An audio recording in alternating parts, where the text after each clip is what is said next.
여름이 되면 낚시를 많이 합니다. 낚시를 좋아하는 사람들은 낚시에 미쳐서 정말 낚시를 좋아합니다. 또 낚시를 하기 위해서 장비도 많이 구하고 또 먼 거리마다 하지 않고 고기를 잡을 수 있는 곳에 달려가서 낚시를 하곤 합니다. 어떤 분들은 낚시를 너무 해서 취질이 다 났다고 합니다.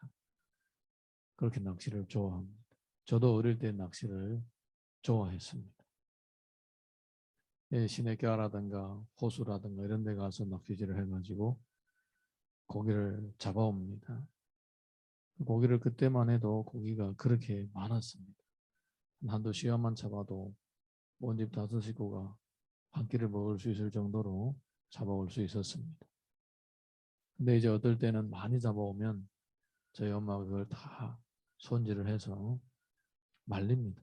말려놓고는 이제 겨울에 반찬이 없을 때에 먹기도 하고, 또 겨울에 도시락, 우리 학교 다닐 때 도시락 싸고 다녔습니다.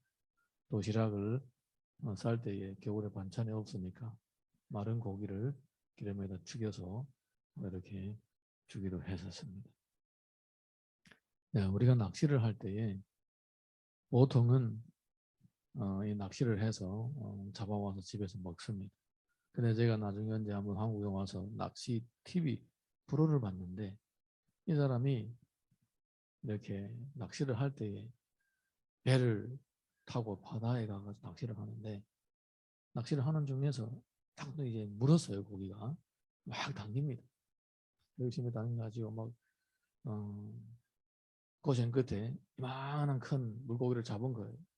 잡아가지고는 저울에다 떠봅니다. 이렇게 들저울 있잖아요. 떠보고 그 다음에 사로 길이를 재보고는 다시 바다에다 던지더라고요.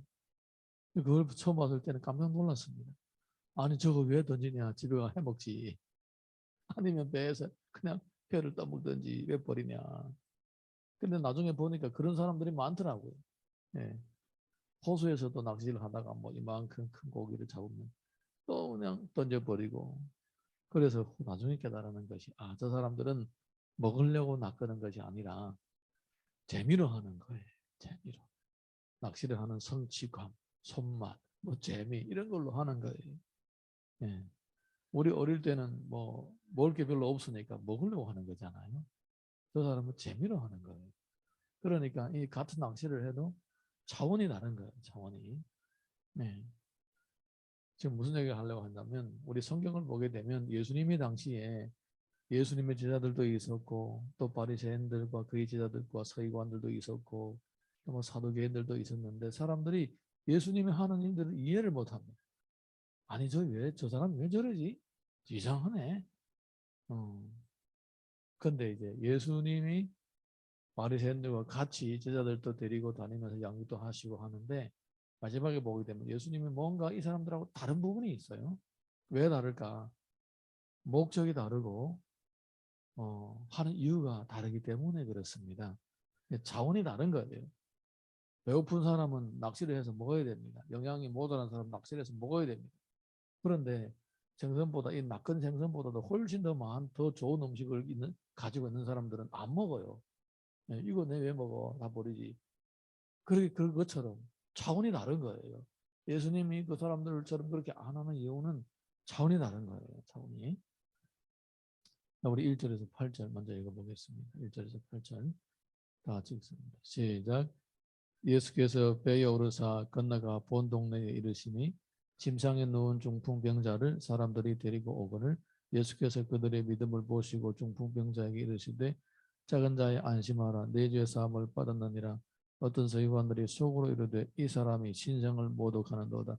예수께서 그 생각을 아시고 이르시되 너희가 어찌하여 마음에 악한 생각을 하느냐. 내 죄 사함을 받았느니라 하는 말과 일어나 걸어가라 하는 말 중에 어느 것이 쉽겠느냐.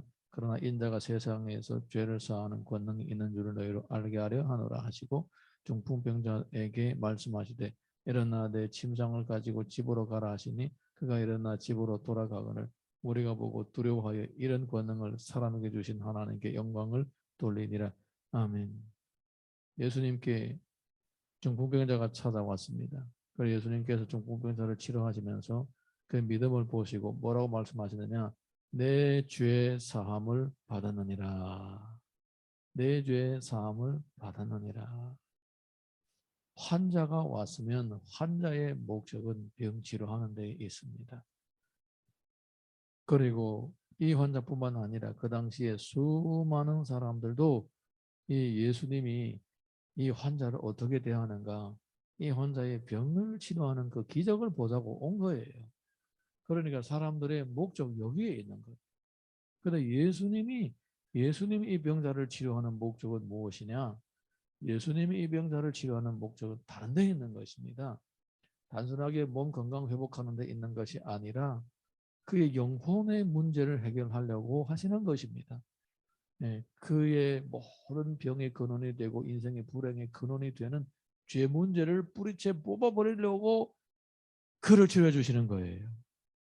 그러니까 이 환자로 하여금 병 치료를 받는 동시에 내 인생 자체도 지금 새로워졌다라는 것을 깨닫게 하려고 하시는 것이 목적이 있는 거예요. 네.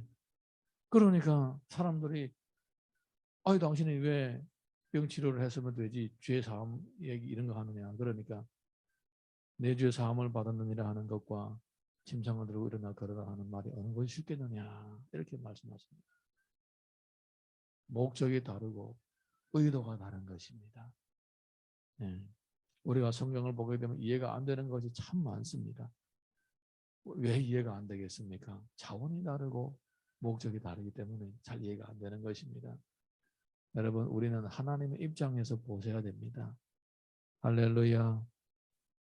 주님의 목적은 죄에 빠진 영혼을 구원하고 인생의 불행의 가장 밑바닥에 깔려있는 그 근원 문제를 해결하려고 오셨기 때문에 이런 사람들로 하여금 의혹에 빠지게 만들고 또 이해를 못하게 하는 것입니다. 그러니까 그렇지만은 하나님의 백성들은 성령을 받은 사람들은 즉시 깨닫거나 아니면 나중이라도 다 깨닫게 되는 것을 알 수가 있습니다. 두 번째 사건도 봅니다. 9절에서 13절. 예수께서 그곳을 떠나 지나가시다가 마태라는 사람의 시간에 앉아있는 것을 보시고 이르시되 나를 따르라 하시니 일어나 따르니라. 예수께서 마태의 집에서 앉아 음식을 잡수실 때 많은 세리와 죄인들이 와서 예수와 그의 제자들과 함께 앉았더니 바리새인들이 보고 그의 제자들에게 이르되 어찌하여 너희 선생은 세리와 죄인들과 함께 잡수시느냐. 예수께서 들으시고 이르시되 건강한 자에게는 의사가 쓸데없고 병든 자에게라야 쓸데있느니라. 내가 가서 내가 긍휼을 원하고 제사를 원하지 아니하노라 하신 뜻이 무엇인지 배우라. 나는 의인을 부르러 온 것이 아니요 죄인을 부르러 왔노라 하시니라. 죄인을 부르러 오셨다 이렇게 말씀하시는 것입니다. 예수님이 그 당시에 많은 사람들의 입밥에 오르고 손가락질을 받고 욕을 먹는 세리를 제자로 부르셨습니다. 그것도 모자라서 그 세리의 집에 들어가서 식사까지 하십니다. 이방인들과 세리들을 극토록 혐오하는 유대인들에게 있어서는 이해를 할 수 없는 행동입니다. 아니 당신이 하나님의 종이라며 그러면 어떤 사람은 성별이 된 사람이고 어떤 사람은 추잡고 더러운 사람인지 알 거 아니냐. 그러면 자신의 성별을 지키기 위해서 그런 사람은 가까이 하면 안 되지. 가까이 하는 것도 모자라서 집에 가서 밥까지 먹느냐. 이렇게 사람들이 지적을 하는 것입니다. 그런데 예수님은 어떤 육신의 성결에 지키는 데에 목적이 있는 것이 아닙니다. 물론 이 육신의 질병이라든가 또 부정으로 오염된 사람들이 예수님을 오염할 수는 없습니다만은 주님은 그것을 지키려고 하시는 게 아닙니다. 또 그것 때문에 또 그럴 필요도 없습니다. 예를 들어 이런 거예요. 내가 바이러스 백신을 맞아서 면역체계가 생겼습니다. 그러면 마스크를 안 끼고 다녀도 돼요. 그렇죠? 마스크 안 끼고 다녀도 돼요. 이미 항체도 생겼으면 그냥 마스크 안 끼고 다녀도 돼요. 그리고 걸린 사람들이 콜록콜록 그러는데 가도 괜찮아요. 두를 거 없잖아요. 예수님이 부정한 사람을 접촉하면 내가 부정해질 것이라 두려워할 필요 없습니다. 예수님은 거룩하신 분이세요. 어떤 오염도 주님을 만나면 주님께 전염이 되는 게 아니라 그 존재가 오히려 깨끗하게 되는 것입니다. 할렐루야. 그래서 혈루증 걸린 여인도 주님을 만지는 순간에 주님이 오염된 게 아니라 자신이 나와버리는 거예요. 그러니까 이 목적이 다르고 의도가 다른 거예요. 전전긍긍하면서 내가 오염될까 봐 이렇게 사는 인생이 아니라 영혼을 살리는 하나님의 능력으로 영혼을 살리는 삶을 사시는 주님하고 이 바리새인들하고는 차원이 다른 거예요. 그러니까 행동도 다 달라지는 것입니다. 이해를 못합니다. 그래서 주님은 내가 의인을 부르러 온 것이 아니라 죄인을 부르러 왔다 이렇게 말씀하십니다. 여러분 하나님께서 우리에게 주시는 비전과 사명은 무엇이냐? 그냥 내가 가지고 있는 거 지키고 어떻게 잘 지키고 이게 아니라 기독교 신앙은요 외향적입니다. 성경을 보게 되면 마태복음도 가서 제자를 삼으라. 또 마가복음 보게 되면 온 천하를 다니면서 만민에게 복음을 전파하라. 네, 이렇게 그리고 또 땅끝까지 이르러 증언하라. 이렇게 바트로 계속 지속적으로 나가라 하는 거예요. 처음에 제가 어릴 때에 참 힘들고 어려울 때 불교를 믿고 싶었어요. 불교를 보니까 은둔 생활을 많이 하더라고요. 산속으로 깊은데 사람 없는 곳으로. 그런데 나중에 참 감사하게도 하나님을 믿고 이걸 깨달았습니다. 아, 이 사람이 사는 거는 이런 것이구나. 자꾸 어디에 은둔, 어디 속으로 들어가고 이게 아니라 은혜 받으면 나가는 것이구나. 그때 깨달아진 것입니다. 예수님은 자신이 십자가에 못 박혀 죽으실지라도 그 길을 계속 가시는 거예요. 네. 이게 바로 차원이 다르고 목적이 다른 거예요. 자, 우리 마지막에 이 사건 한번 보겠습니다. 14절에서 17절 시작. 그때 요한의 제자들이 예수께 나와 이르되 우리와 바리새인들은 금식하는데 어찌하여 당신의 제자들은 금식하지 아니하나이까? 예수께서 그들에게 이르시되 오는 집 손님들이 신랑과 함께 있을 동안에 슬퍼할 수 있느냐? 그러나 신랑을 빼앗길 날이 이르리니 그때에는 금식할 것이니라. 생배 조각을 낡은 옷에 붙이는 자가 없나니 이는 기운 것이 그 옷을 당겨 헤어짐이 더하게 되며 새 포도주를 낡은 가죽 부대에 넣지 아니하나니 그렇게 하면 부대가 터져 포도주도 쏟아지고 부대도 버리게 됨이라. 새 포도주는 새 부대에 넣어야 둘이 다 보존되느니라. 아멘. 바리새인들은 예수님의 제자들이 금식하지 않는 것에 대하여 옳지 않다라고 생각했습니다. 하지만 예수님은 금식할 필요가 없다. 지금은 구주를 만나고 동행하는 기쁨으로 가득한데 금식할 필요가 없다. 그러니까 이 종교적인 의식도 너무 틀에 박히면 안 된다는 거예요. 우리가 신앙생활을 할 때 이 고정된 틀에 박혀 있는 것이 어떨 때는 유리하지만 때로는 그것이 하나님의 역사를 제한하는 경우도 있는 것입니다. 어느 정도의 틀을 갖춰야 되지만은 그게 전부가 아니고 하나님 인도하심과 하나님의 역사하심이 전부인 것입니다. 차원이 다른 것입니다. 지금 하나님께서 나에게 어떻게 역사하시고 나에게 무엇을 원하시는지 이게 우선이라는 겁니다.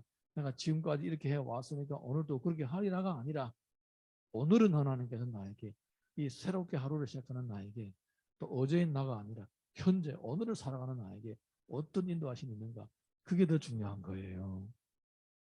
할렐루야. 하나님의 나라와 세속의 가치관은 다른 것입니다. 그래서 처음에는 비슷해 보이지만은 가면 갈수록 다르다라는 것을 알 수가 있습니다. 주님은 우리의 죄 문제를 해결하기를 원하시고 그리고 또 매일마다 주님과 동행하면서 매일매일마다 주어지는 하늘의 양식을 누리며 주님과 동행하며 살아가기를 원하시는 것입니다.